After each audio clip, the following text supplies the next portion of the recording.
All right, hi. I'm in a bathtub and it's amazing. And I've just made some fresh baked cookies made from almond flour and Uh-huh. apple cider.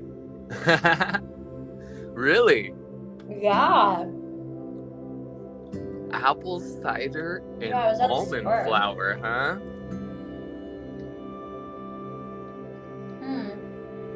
Pretty good. I could probably only have two before I feel a little funky. Ah, And so today, we should just start right now, eh? yeah. We'll jump right in. I'll jump into the intro. I can edit this clip afterwards, and I think having this clip in it would have been nice. ah, Mm-hmm. well, we can still leave it because we're raw, we're real, and we're just coming with the golden keys to spread truth, high vibes, wisdom for the future of humanity and the galaxy. So welcome back to the Galactic Guardians.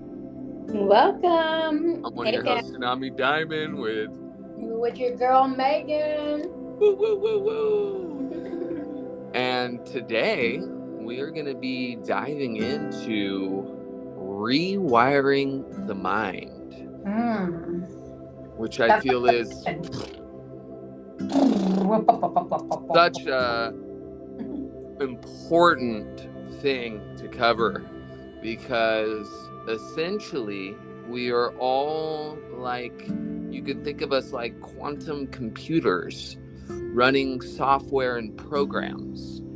And unfortunately, society, or the old society, has utilized systems to install programs, softwares, into our subconscious minds for certain purposes that most of which don't serve our greatest good.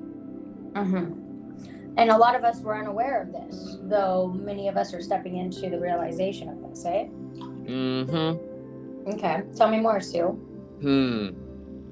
Well, essentially, starting from birth, whether it's our parents that they might not know better because they were also programmed via society, right? So then they take their programs and then install them into their children, and so on and so forth, generationally, until someone in the chain decides to break that chain and rewire new programs. Yeah. Right?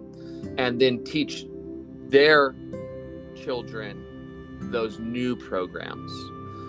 And these programs also are being installed in us through media, through the school systems, through certain music, through all of these things that we have in society that are information, energy, that while being consumed are programming our subconscious.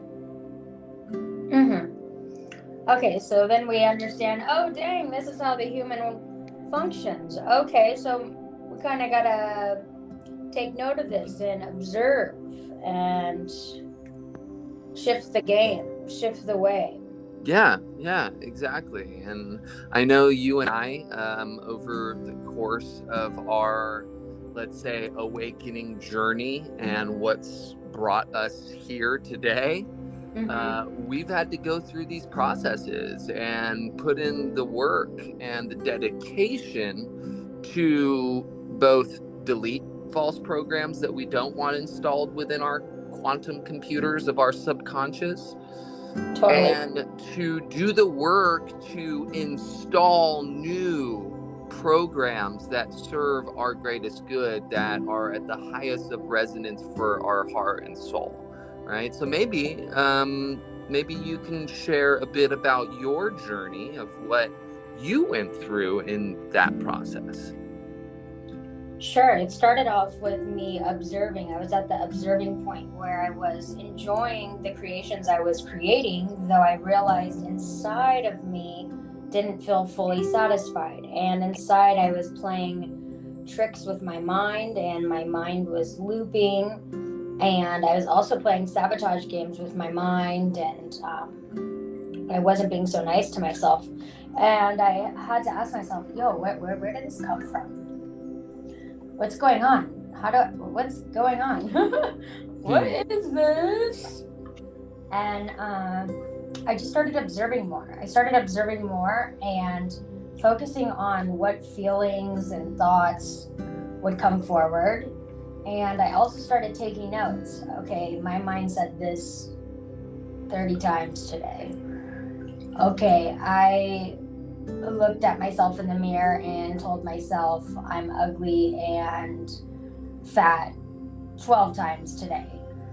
Okay, and then I would have to observe these uncomfortable feelings that I was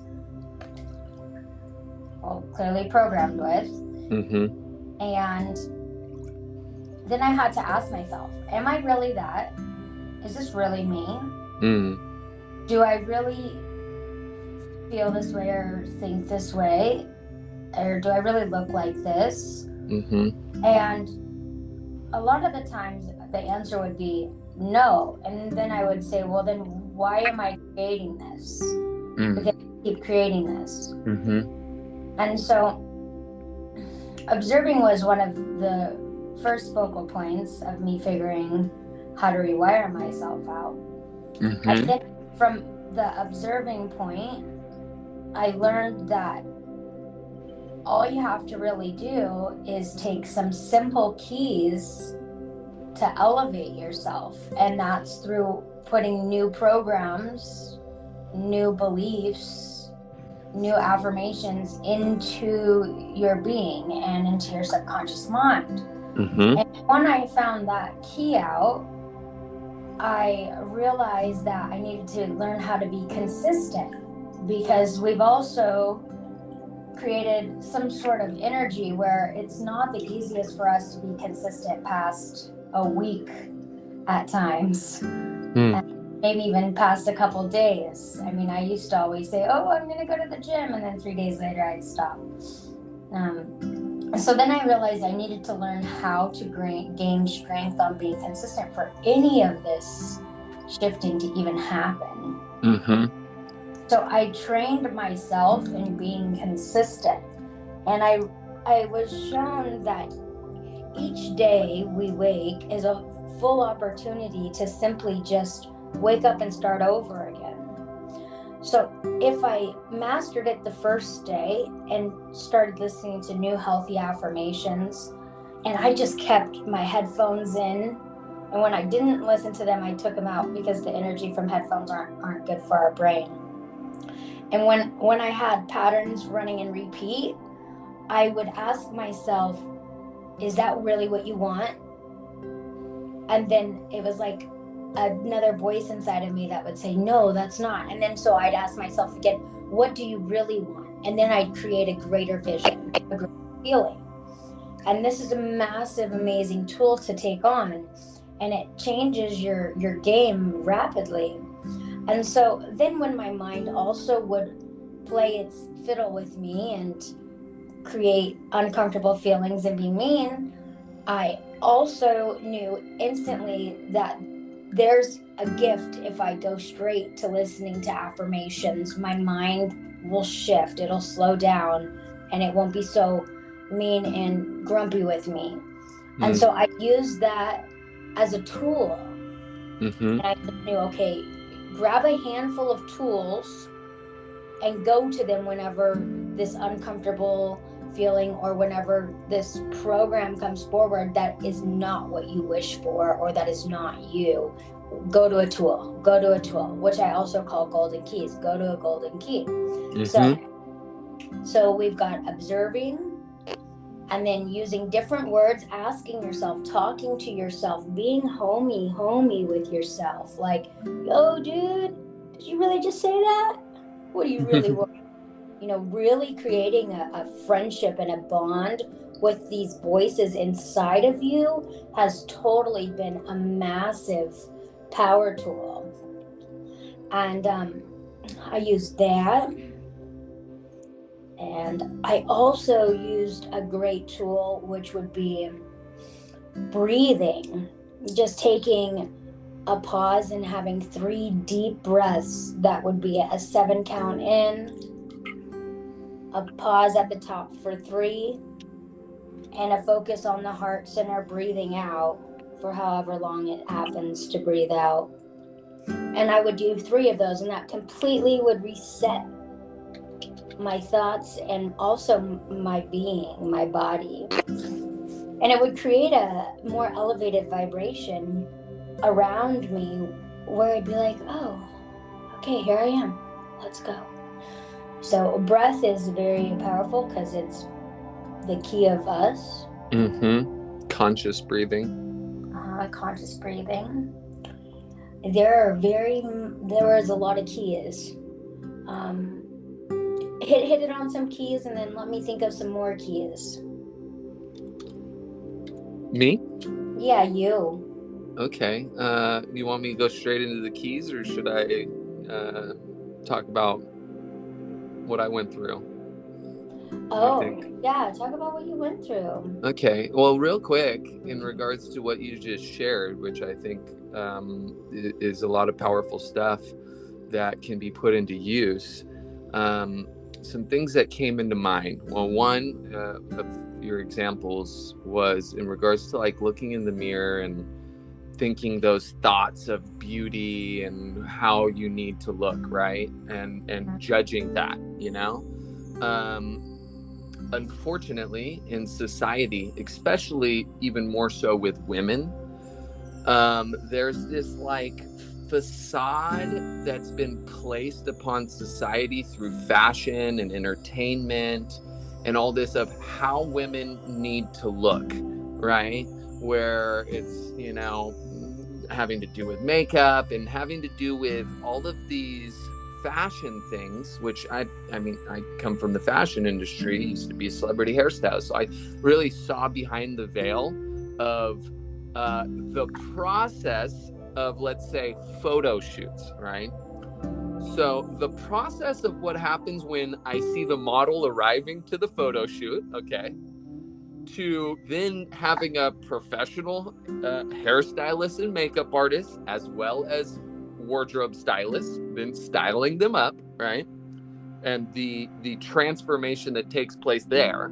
And then from there, seeing the raw pictures that were taken from the photographer to the finished photos, which are night and day, even from that step, right? So you have 2 major transformations taking place that then lead to this photo that then women think they need to look like that, right? Or as another example, all the filters on social media and all the apps and stuff, right? Which are twisting people's perceptions of what we should be looking like versus our raw beauty, God-given beauty of how we were born, right? So I feel like those type of things in society install these programs that make people very self-conscious when they don't look like these women that are placed in society as the model of how a woman should look, right? Once they have all those steps that I just talked about, right? So that's something I think that's very important, that causes a lot of, let's say, wonky thoughts in people's minds because of how society positions beauty, right? Yeah, that makes me think of the knowing that I have when you look at a camera on a phone, and it just totally doesn't look like you. Yeah. Look in the mirror the mirror is a portal. Yeah. Even the mirror can shift continuously. Yep. So also, then when we look in many different mirrors, we look different. Yes. And so what's really helped me is me really knowing who I am. Me really, really loving myself. Me just taking from everyone and putting serious dedication and just rubbing my body, telling my body I love it, even telling my squish I love it, my squish.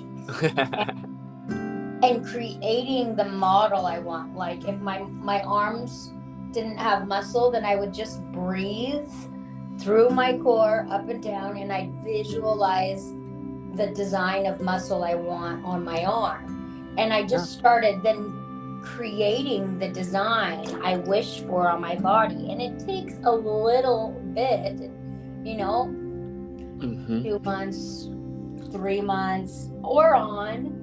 It depends on how consistent we are with this and how much you really believe that you can shape shift the design of you. Yeah. But this just goes back to all of these systems like telephones and these companies that are providing telephones, putting their camera scene in the telephones and making it be a small pixel. Is that what it's called? Pixel? Or just distorted, basically, right? Certain distortions. Sure. And that also is a trigger for us to not believe full-heartedly our beauty that we are truly. Yes. So it's really all a scam. It's an insane, sick scam. And it's a scam to control your mind and keep you at a lower vibrational frequency.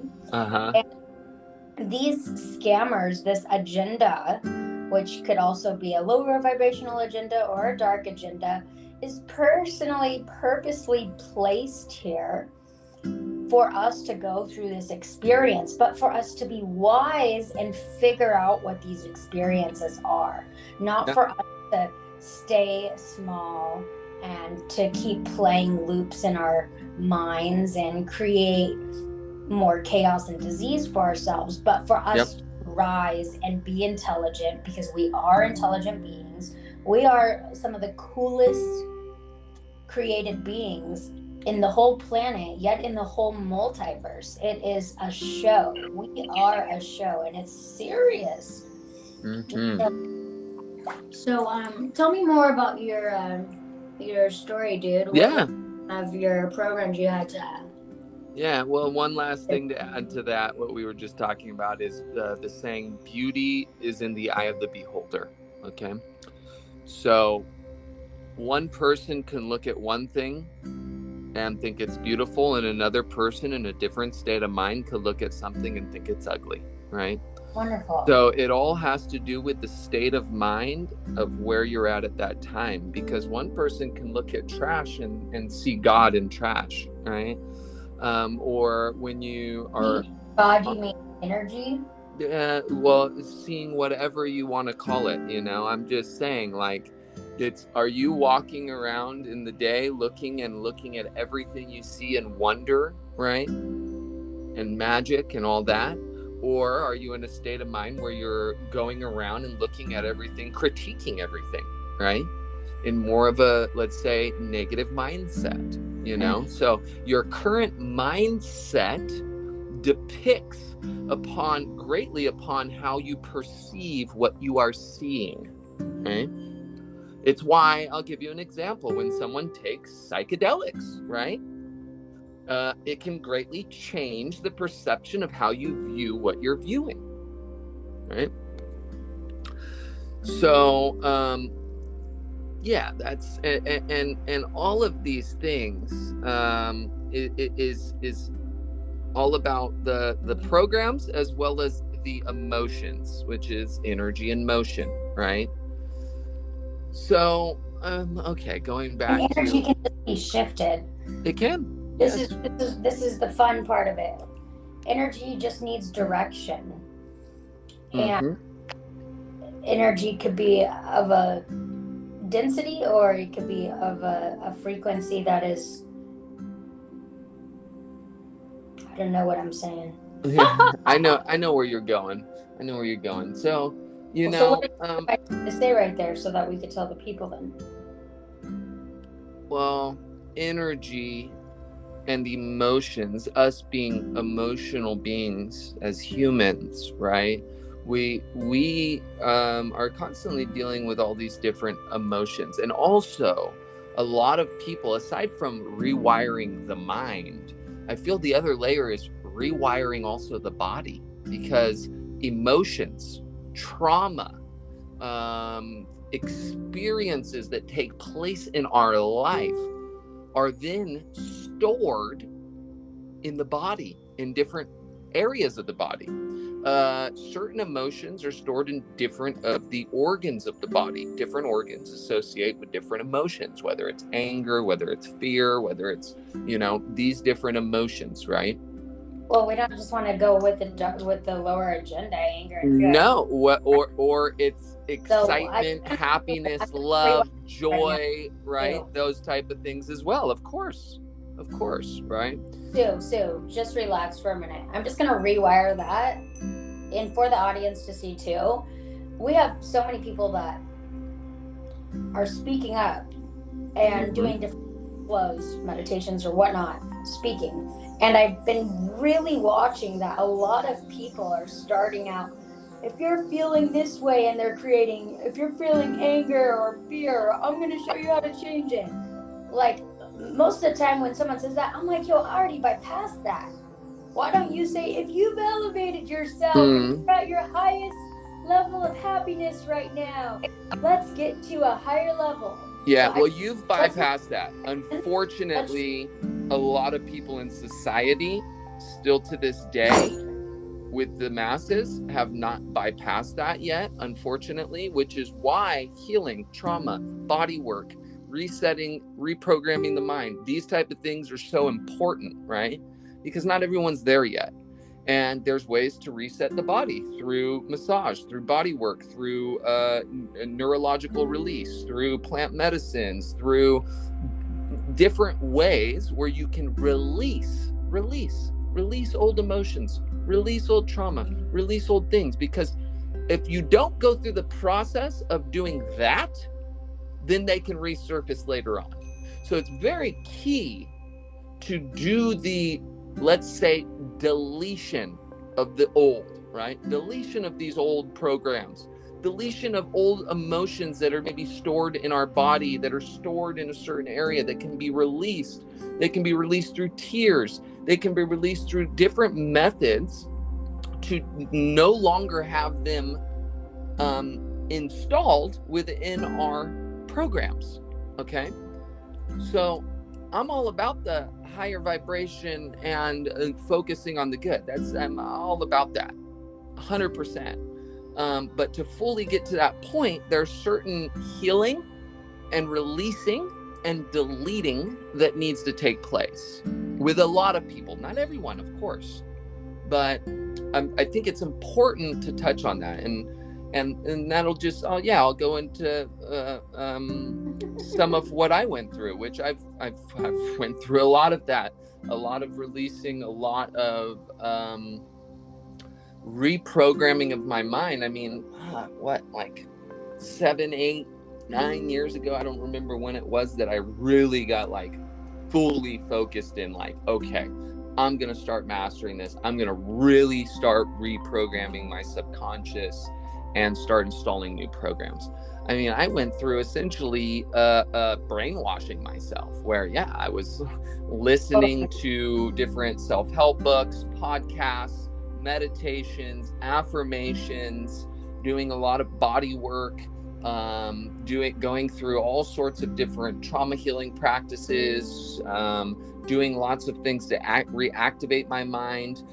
Every single night that I sleep, I mean, I've been doing this for many years, I listen to guided meditations, at the nighttime, and especially before you go to sleep.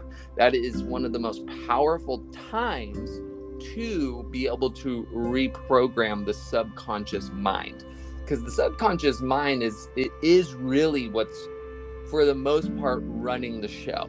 Okay, So that's why it's so important to do it in a way that we can fully reprogram that subconscious mind. Because once you've done so, once you've fully reprogrammed your subconscious mind, then you can run on autopilot in the new programs.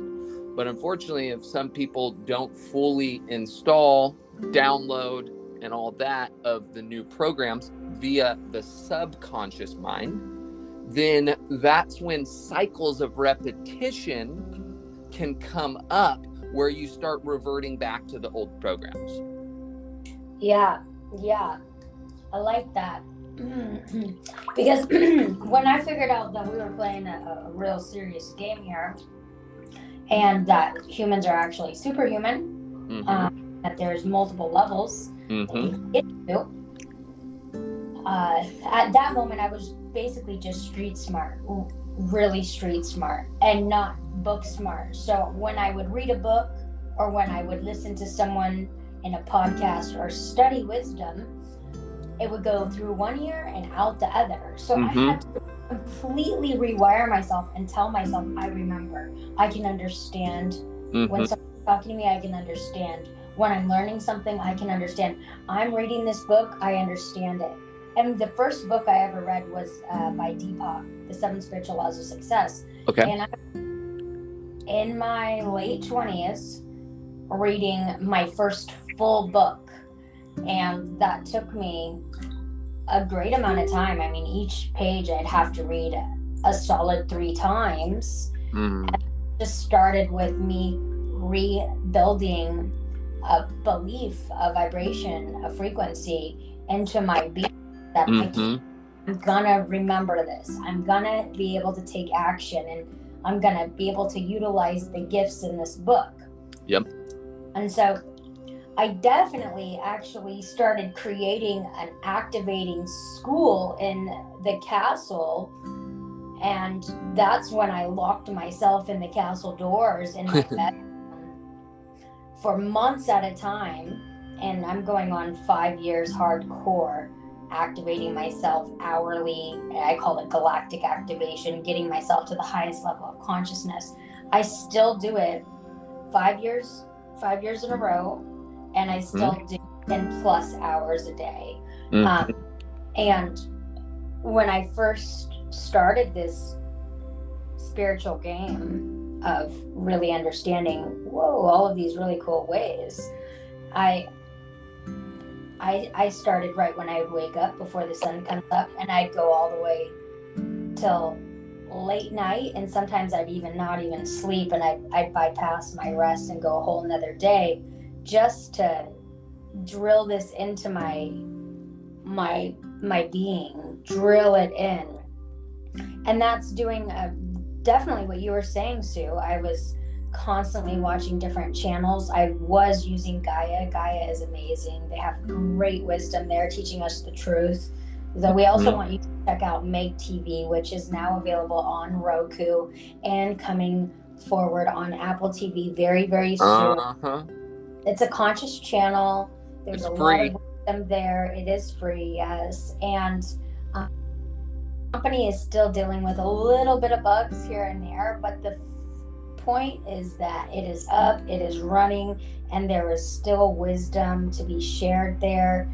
And I would even be driving, listening to wisdom. Every moment I had, I started listening to wisdom, because I knew if I was listening to wisdom, I was not playing tricks with my mind. I wasn't allowing those lower frequencies to come and bombard me. Yep. So then I started having more control over my inner system, and started gaining momentum and strength, and then being able to really observe, you just came in. Oh, that voice over there. Oh, you being naughty to me. And then I started observing and knowing how to shift it really, really quick. Key is to shift those voices, those uncomfortable feelings within the first few seconds. And also, okay, some of the other things to touch on is other ways that you can shift is, one, shifting your environment, right? How is your environment around you? How is your home?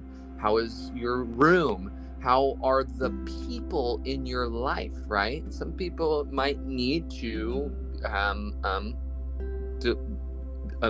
somewhat delete certain people out of their life, because I mean, that's not the right word, though. We don't. No, it's not delete. I would just because if you're deleting something, it's not going away. It's actually still there, and well, delete is delete. Deletes go away, actually. Actually, no, I would disagree with you, Tsunami, and this is why. Take a listen. Okay. With what I have obtained in wisdom is you never want to delete something.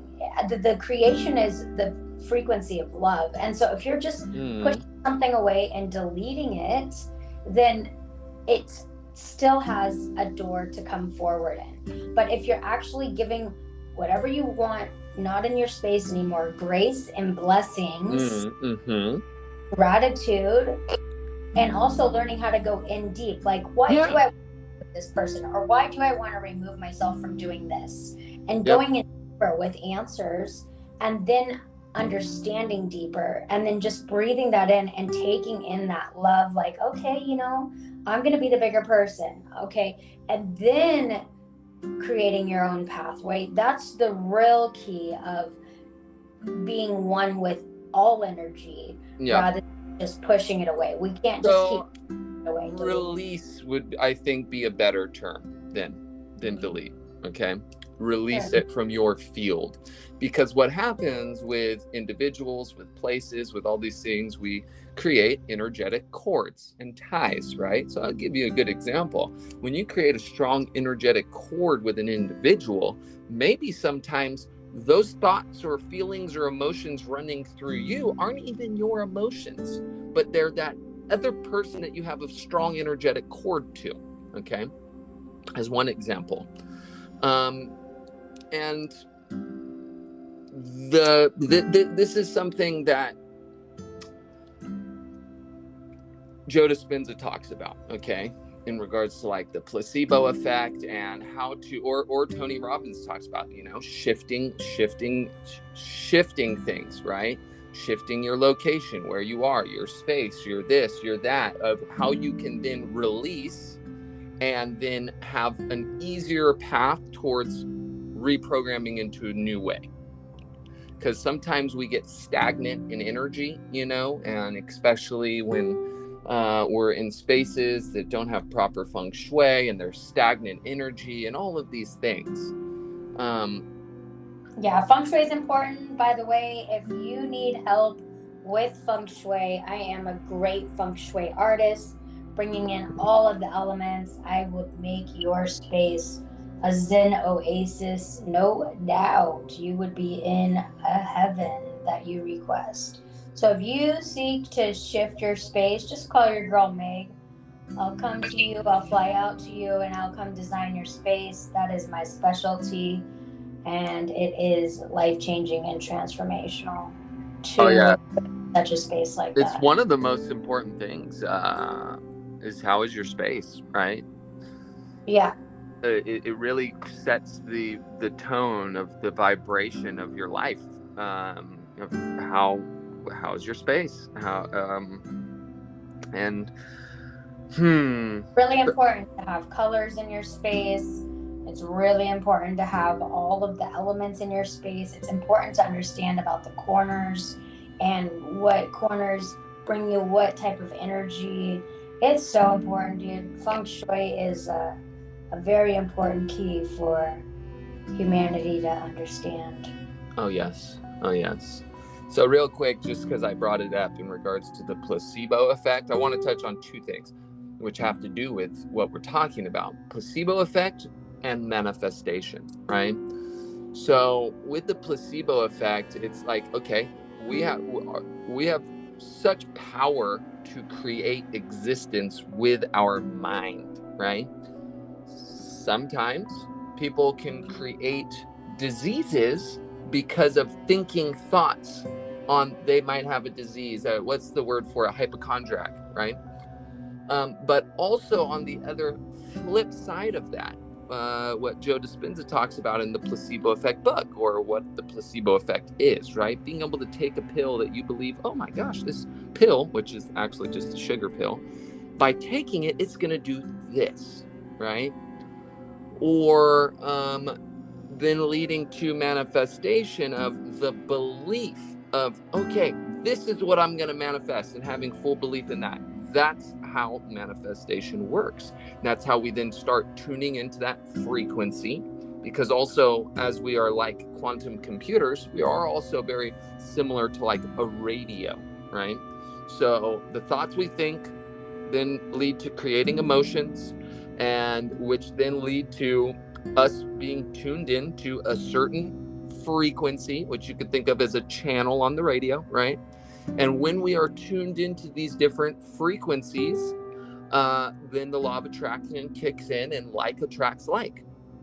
So we have the power to both create circumstances we don't want by being tuned into frequencies we don't want, but we also then have the power to tune in and keep tuned in through rewiring the mind to be consistent on the frequency vibration that of which we want to create in our existence.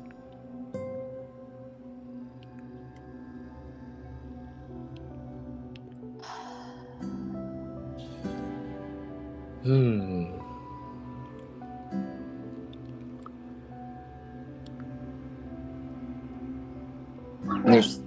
there's some amazing books and tools, and I think that's what we should just end on, you know. What are the tools that we can share that help elevate humanity? I'm going to start off with Tai Chi and Qigong. Mm-hmm. And when you start some of these, or if you've already done it and then hopped off, the key is consistency. And when you first start, you're really playing the loops in the mind, and different thoughts could come forward. And the more consistent you are, you finally get to the 0 point, which is no thought and just being. And that is a blissful state. The observer. Yeah, that's when you're observing and you're understanding how to move energy and how to play with energy. So we've got those two keys to share with you. Yum. Kundalini, I would love to share Kundalini with you. Kundalini is a Kundalini yoga. Yeah, it's a massive tool for all of humanity. It is the serpent that runs up our spinal cord that's connected to our chakras. And our chakras, the knowing of our chakras is super important, because those are our actual engine wheels. There are engines in our being that control our being, our human creation and emotions. And so understanding how to play with the chakras and understanding how to awaken the serpent, the snake that coil up the chakras, is of extreme importance. And we were not told this. Many people were not. There were people that were told this. Of course, you're told this when you're living in the locations that this is originatedly created from, though it's been hidden from at least the US, because it is such a power tool, and there's an agenda that doesn't want to see humanity to wake, because this agenda wants to use humanity, and that's not good. We got to shift this. So Kundalini is fire, yo. That's when you're really activating the fire element inside of your body, and that helps you tremendously from nourishing the thoughts in your mind, so that you're then just blissfully walking on the grounds of earth and being a creator, not an overthinker. Yeah, exactly. And another very important thing is what are you consuming food wise? Because as an example, let's say you're consuming fast food and meats from factory farms where these animals were put into a state of fear and trauma, and then you're eating that energy. those type of things can then affect your mental and emotional states, right? Tremendously. I actually, I would say this word guinea pig. I guinea pigged myself for 3 years. I would do a whole clean diet, all raw. I'd do all fruits, be fruitarian for a little bit, and then I'd go ahead and eat fast food for a week or just eat processed food for a week too. And I started taking studies and of my emotions. And out of the 3 years of testing the flow of food and intake, my results were when I was eating anything that was preservative foods or created at a fast food restaurant, or yes, even high-end restaurants, the ingredients that they're using, a lot of it is not natural and frozen and processed. And I noticed when I was intaking this, my mind ran programs that were uncomfortable, agitative, aggressive, and very loopy and not balanced. And the percentage was insane. It was 89% of my being flowing in that type of frequency simply because of my food intake. And I was just blown away with the percentage of how serious this was. And when I started detoxifying myself and simply just eating, it can get boring, but you become so light and you raise your intelligence and you shift the frequency of believing you need to eat so much to really only eating such a little amount and having way more energy than you ever had and having way more strength than you ever had. And so with these bonus facts right here, I was like, dude, that's what I want. I want to be a creator. I don't want to keep thinking about food. How many times have I thought about food today? So knowing these extra bonus keys right here, I'm like, yeah, totally. What's that way? And that way was eating directly from Gaia's garden, trying not to put any heat on the food because heat tampers the food, and eating as much fruit from the trees, which gets the most sunlight. And just to remind everyone, we've been tricked on telling humanity, don't eat fruit, it has sugar, but it's a different form of sugar, and the fruit is proper for our body, but the actual sugars from different ingredients and processed food is not proper for our body. So that's been a huge trick for a lot of us. I know that because I would be always, one time I started training for years with trainers, and they would say, don't eat fruit or just a little bit of fruit. It's got too much sugar in it. And then I realized all of this is stuff that's been brought to people through programs, and it's not our greatest truth. And what nature supplies is the greatest thing to put in our body because it's actually alive going into our body, and we want to consume things that are alive, and we want to remove ourselves from consuming things that are not alive, because when you're putting things in your body that are not alive, that is dead. That could even be pasta. Pasta is not alive. It is not alive. That means it's been processed to turn into pasta and modified. And when you're putting in food that is at a lower density, a lower vibration, you're only creating more chaos in your body and in your mind, and you're creating more disease. So we got food, the importance of knowing that you are a golden temple, that you are actually this divine royal being, and we must shine from inside out to represent what we really want to be and how we want to lead. We also have breath work. Breath work's a super potent one. What type of breath work? Sue, you still there? Huh, interesting. I guess it's just me. So we also have breath work. My favorite breath work is soma breathing. and it's off the hook. You can look on it on YouTube. And also Wim Hof breathing has gotten me super far. Another thing is taking cold showers, just breathing and pushing through with some really amazing cold showers that activate your body so much and helps you rewire on great high leveled ways.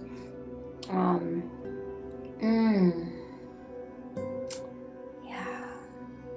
Being in nature is a mother seed for us, and connecting with the plants and the animals that are out in nature activate our cells in our body and totally activate my inner child. But if you're in pain of any sort, which is the pain body, if you just go into nature for a solid 20 minutes and just sit with nature, Mother Gaia will actually help you dispel of the pain in your body.